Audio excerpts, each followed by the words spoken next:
നമസ്കാരം. ഞാനിന്ന് നിങ്ങൾക്ക് പരിചയപ്പെടുത്തുന്നൊരു സോഫ്റ്റ്വെയർ പെയിൻറ്റ് 3D. അതെന്താണെന്ന് നമുക്ക് നോക്കാം. ഇതാണ് പെയിൻറ്റ് 3D. ഇതിലിപ്പോൾ നമ്മളൊരു ന്യൂ പ്രൊജക്റ്റാണ് ക്രിയേറ്റ് ചെയ്യാൻ പോകുന്നത്. വെറുതെ നമുക്കൊന്ന് ജസ്റ്റ് ഒന്ന് ചെക്ക് ചെയ്ത് നോക്കാം എന്താണെന്നുള്ളതിൻ്റെ. നമുക്കൊരു ഫോട്ടോ എഡിറ്റ് ചെയ്യാൻ ഉള്ളൊരു സംവിധാനം ഇതിൽ സിമ്പിളാണ്. നല്ല സുഖകരമായിട്ട് എഡിറ്റും ചെയ്യാം. നമുക്കിതിൽ ഒരു ഫോട്ടോ എടുത്തിട്ട് ഇതിലിപ്പോൾ നമുക്കൊരു ഹായ്ന്നോ എന്തെങ്കിലും ജസ്റ്റ് ഒന്ന് എഴുതണമെന്നുണ്ടെങ്കിൽ ഇത് വലുതാക്കലിതാ, ഇതൊന്ന് സൂം ചെയ്ത് കുറച്ച് വലുതാക്കാം. നമുക്ക് എന്നിട്ട് ഇതിലൊരു ഹായ്ന്നോ എന്തെങ്കിലും എഴുതണമെന്നുണ്ടെങ്കിൽ ജസ്റ്റ് ഒരു ടെക്സ്റ്റ് ഇടുക.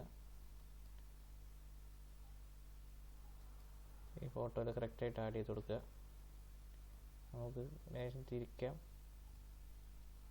ചെരിച്ചെഴുതണമെങ്കിൽ ചെരിച്ചെഴുതാം. അതിന് വലിപ്പം, അക്ഷരങ്ങളുടെ വലിപ്പം കുറയ്ക്കാം. കളറുകൾ മാറ്റാം. ഏത് കളറിൽ വേണമെങ്കിൽ ഏത് കളറിൽ എഴുതാം. നമ്മളൊന്ന് എഴുതി നോക്കുക. ഇതിൻ്റെ ബോൾഡ് ചെയ്യാം, വലിപ്പം ഒന്ന് കട്ടി കൂട്ടാം. ഇതിനെ നമുക്ക് ഇനി ഇവിടുന്ന് കട്ട് ചെയ്തെടുക്കാം. ജസ്റ്റ് അതിപ്പോൾ ഞാനൊന്ന് കാണിച്ചു തന്നുള്ളൂ. ഇതിൻ്റെ ഡിസൈനിങ് ഒന്നും നമ്മളെ സാവധാനം ഡിസൈൻ ചെയ്യാം. ഇതിപ്പോൾ ഇവിടുന്ന് വേണ്ടാന്നുണ്ടെങ്കിൽ ഇതിലൊന്ന് സെലക്റ്റിൽ ഒന്ന് ക്ലിക്ക് ചെയ്യുക. അതൊന്ന് മാർക്ക് ചെയ്തെടുക്കുക കറക്റ്റ്. നമ്മൾ ചെയ്യുന്ന എന്തെങ്കിലും പ്രവൃത്തിയിൽ മിസ്റ്റേക്ക് വന്നാൽ ഒന്ന് ബാക്ക് അടിച്ചാൽ മതി. അത് ബാക്ക് കമ്പ്യൂട്ടറിൽ അല്ലാതെ നമുക്ക് കട്ട് ചെയ്ത് നീക്കണമെങ്കിൽ നീക്കാം. ഈ ഉണ്ടോ എന്നുള്ളതിൽ ഒന്ന് ക്ലിക്ക് ചെയ്ത് കഴിഞ്ഞാൽ അത് പുറകോട്ട് നമ്മൾ ചെയ്തതിൻ്റെ മുന്നത്തെ സ്റ്റെപ്പിലേക്ക് തന്നെ തിരിച്ചു വരും. പിന്നെ നമുക്ക് പെയിൻറ്റുകൾ, കളറുകൾ കൊടുക്കാം. പെന്നുകൊണ്ട് വേണമെങ്കിൽ പെന്നുകൊണ്ട് തന്നെ, മാർക്കർ, അങ്ങനെ പല രീതിയിലുണ്ട്. നമുക്ക് ഒന്നിച്ചൊറ്റയടിക്ക് കളർ മാറ്റണമെന്നുണ്ടെങ്കിൽ ഇതിൽ ക്ലിക്ക് ചെയ്യുക. നമ്മളിവിടെ കൊടുത്തിട്ട് ഇപ്പോൾ ഇതിൽ സെലക്ട് ചെയ്തിരിക്കുന്ന കളർ കറുപ്പാണ്. നമുക്ക് വേണമെങ്കിൽ അത് വേറൊരു കളറിലേക്ക്, ഇതായി കളറിലേക്ക് മാറ്റാം. അല്ല, ഒറ്റയടിക്ക് കളറുകൾ ചേഞ്ച് ചെയ്യാം. പിന്നെ പെൻസിൽ കൊണ്ട് എഴുതാം. ഈ നീല കളറിലേക്ക് മാറ്റിയിട്ട് നമുക്ക് വേണ്ടത് എഴുതാം. പിന്നെ ക്രോപ്പ് ചെയ്യാം ലാസ്റ്റ് പിക്ചർ. ഇനി ഇത് 3Dയിലേക്ക് വേണമെങ്കിൽ 3D നമുക്കൊരു ഓരോ കാര്യങ്ങൾ നമുക്കിതിലേക്ക് കൊടുന്ന് ആഡ് ചെയ്യാം. 3D ആയിട്ട് ഇതിൻ്റെ സ്വിച്ച് ഓഫ് വ്യൂ നമുക്ക് ഇഷ്ടപ്പെട്ട രീതിയിലേക്ക് ഇത് ചേഞ്ച് ചെയ്യാവുന്നതാണ്. എഫക്റ്റുകളുണ്ട്, ഓരോ എഫക്റ്റുകളുണ്ട്. സ്റ്റിക്കേഴ്സ് ഉണ്ട്. ഇഷ്ടപ്പെട്ട സ്റ്റിക്കേഴ്സ് നമുക്ക് ഇതിലേക്ക് ആഡ് ചെയ്യാം.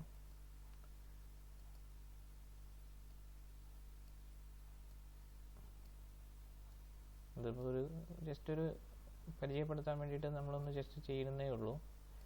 അത് കൃത്യമായിട്ട് ഇപ്പോൾ ഒരു രൂപമൊന്നുമില്ല. ഇനി ഇതിലേക്ക് മലയാളം എഴുതണമെന്നുണ്ടെങ്കിൽ നമ്മളെ സിസ്റ്റത്തിൽ മലയാളം എഴുതി വെച്ച സിസ്റ്റത്തിലുണ്ടെങ്കിൽ മലയാളം ടെക്സ്റ്റുകൾ കോപ്പി ചെയ്യാം. ഇല്ലാന്നുണ്ടെങ്കിൽ നമുക്കൊരു ടെക്സ്റ്റ് എഴുതി ഉണ്ടാക്കാം. നമ്മൾ സിസ്റ്റത്തിൽ മലയാളം സോഫ്റ്റ്വെയർ യൂസ് ചെയ്താൽ മതി.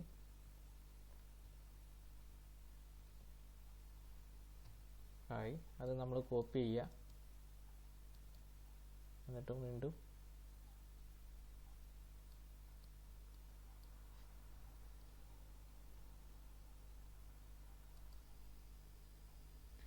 നമ്മൾ തുറന്നതാണ്. വീണ്ടും അതിൽ ചെറിയൊരു സ്റ്റിക്ക് വന്നു. അതാണ് കുറച്ച് നേരം നമ്മൾ വീണ്ടും ഒരു ഇതേമാതിരി ഈ ടെക്സ്റ്റ് എന്നുള്ളത് ഒന്ന് ഇത് കൊടുന്ന് ആഡ് ചെയ്യുക. ഒരു ടെക്സ്റ്റ് എടുത്തിട്ട് അതിലേക്ക് ഈ ടീയിൽ ക്ലിക്ക് ചെയ്യുക. ഇത് 3D ആയിട്ട് വരും. ഇത് നമുക്ക് സാധാരണ രീതിയിൽ 2Dയിൽ നമ്മൾ ഇതിൽ കൊടുന്ന് ക്ലിക്ക് ചെയ്തിട്ട് അതിൻ്റെ ഉള്ളിൽ കോപ്പി പേസ്റ്റ് ചെയ്യുക ഹായ് എന്നുള്ളത്. നമുക്ക് വേണമെങ്കിൽ അതിൻ്റെ ലിപിയുടെ കളർ ചേഞ്ച് ചെയ്യാം.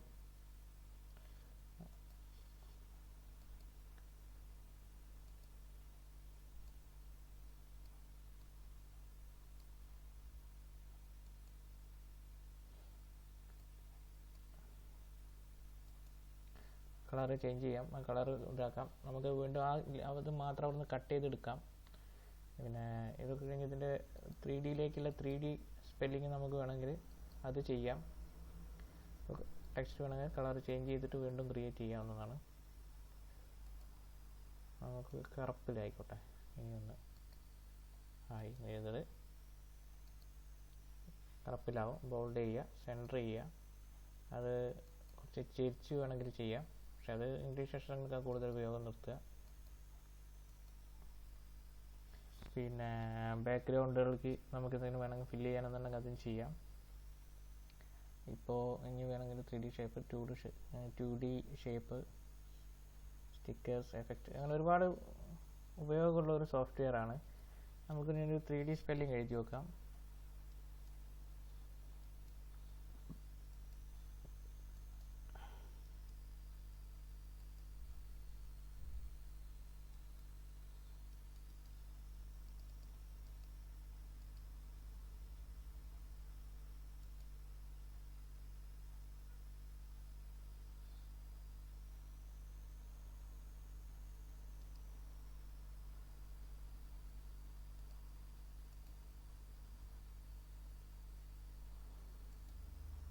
നമ്മളൊരു 3D സ്പെല്ലിംഗ് എഴുതി നോക്കാം. അത്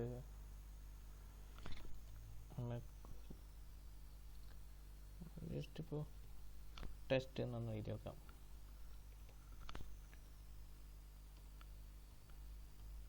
ടെസ്റ്റ് ഒന്ന് ബോൾഡ് ചെയ്യാം.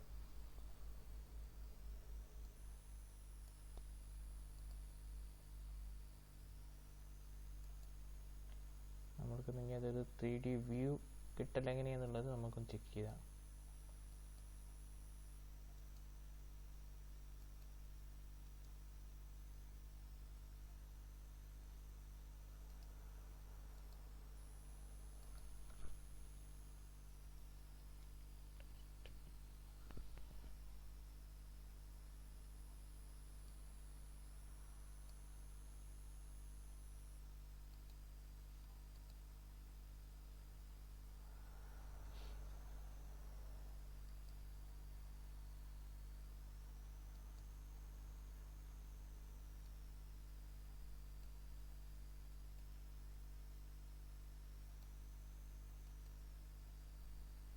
നമ്മൾ 3D വ്യൂ എങ്ങനെ കിട്ടണം എന്നുള്ളത് ഒന്ന് ചെക്ക് ചെയ്യാം.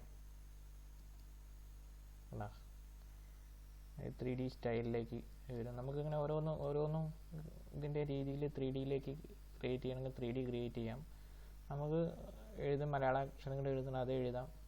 അങ്ങനെ ഓരോ കാര്യങ്ങളും നമുക്ക് വേണമെങ്കിൽ ചെയ്യാം. നമുക്കിത് വേണമെങ്കിൽ ഇനി ഇതിലേക്ക് ഇനിയും ഫോട്ടോകൾ ആഡ് ചെയ്യുകയാണെങ്കിൽ ഈ ലാസ്റ്റുള്ള മെനുവിൽ ക്ലിക്ക് ചെയ്യുക, ഇൻസെർട്ടിൽ കൊണ്ടുവരിക. നമുക്ക് ഒരു വേണമെങ്കിൽ ഫോട്ടോകൾ വീണ്ടും ആഡ് ചെയ്യാവുന്നതാണ്. ഫോട്ടോകൾ നമുക്ക് ഇഷ്ടപ്പെട്ട സ്ഥലത്ത് കൊടുത്തിട്ട് പേസ്റ്റ് ചെയ്യാം. വലുതാക്കി കൊടുക്കണം, ചെറുതാക്കി കൊടുക്കണോ, എങ്ങനെ കൊടുക്കണമെങ്കിലും എന്തും ചെയ്തിട്ട് നമുക്ക് അതിനനുസരിച്ച് പേസ്റ്റ് ചെയ്യാൻ പറ്റും. പിന്നെ അങ്ങനെ ഒരുപാട് ഉപയോഗമുള്ളൊരു സോഫ്റ്റ്വെയറുകളാണ്. പിന്നെ മെനുവിൽ ഇതൊക്കെ കഴിഞ്ഞതിന് ശേഷം നമുക്കിത് എക്സ്പോർട്ട് ചെയ്യാം. സേവ് ചെയ്തിട്ട് ഇതിൽ തന്നെ സേവ് ചെയ്തിടണമെങ്കിൽ സേവ് ചെയ്തിടാം. അതല്ലെങ്കിൽ നമുക്ക് എക്സ്പോർട്ട് ചെയ്ത് പുറത്ത് നമ്മൾക്ക് ഇഷ്ടപ്പെട്ട ഫോൾഡറിൽ കൊണ്ട് സേവ് ചെയ്തിടാം. അങ്ങനെ ഒരുപാട് ഉപയോഗങ്ങൾ ഇതിലുണ്ട്. ഇനിയൊന്ന് നിങ്ങൾ ഈ സോഫ്റ്റ്വെയറിൻ്റെ ലിങ്ക് ഞാനിതിൻ്റെ കഴിയുന്നതും ആ ലിങ്ക് ഇതിൻ്റെ താഴത്ത് വയ്ക്കാൻ നോക്കാം. നിങ്ങളിതൊന്ന് ഉപയോഗിച്ച് നോക്കി, എന്നിട്ട് അഭിപ്രായങ്ങൾ എന്തായാലും നിങ്ങളത് ഉപയോഗിച്ചൊന്ന് നോക്കുക. ഓക്കെ.